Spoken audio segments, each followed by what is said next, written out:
ఇప్పుడు మా కోసం ఉమ్, మేము అడుగుతున్నాం, ఉమ్. కేసీఆర్ గారి వయసు ఏం చెప్పండి. Yeah, man, KCR. Definitely there are many calls and considerations which I won't don't touch. ఉన్నదానే కొంచెం అన్న కొంచెం సిగ్గు ఉండాలి కదా, బుద్ధి ఉండాలి కదా. మర్చిపోయారా? I'm sorry, I'm really sorry. అర్థం కావాలి కదా మీకు కూడా. ఇట్లా మాట్లాడతారా? ఇదేనా మాట్లాడేది? పద్ధతి ఉండాలి కదా. I'm sorry. తిట్టేసాం సార్. అంటే లాస్ట్కి తిట్టి ఉండాలి కదా కొంచెం అన్న, సోయి ఉండాలి కదా. ఐఎమ్ సారీ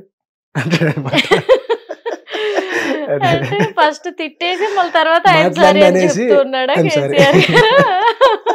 అంటే Yeah. డీసెంట్ గా తిట్టారనమాట. అంతే మేడం. అంతేనా? అంతే డీసెంట్ గా అనుకోవాలి. తిట్టేసి, ఆయన పెద్ద అయినా కదా, కాబట్టి డీసెంట్ గా తిట్టేసి మనం కూడా పెద్ద పట్టించుకోం డీసెంట్ కదా. గా మళ్ళీ సారీ చెప్పాడు. ఇంకొక విషయం కూడా, ఆయన అంత Yeah. పెద్ద అయినా కదా, తిట్టాడు. మళ్ళా తన వయసును అంటే వయసును దృష్టిలో పెట్టుకోకుండా తిట్టాను కదా అని ఒక కృతజ్ఞత భావంతో మళ్ళీ సారీ సారీ చెప్పాడు. అది కదా? మేడం. That is KCR.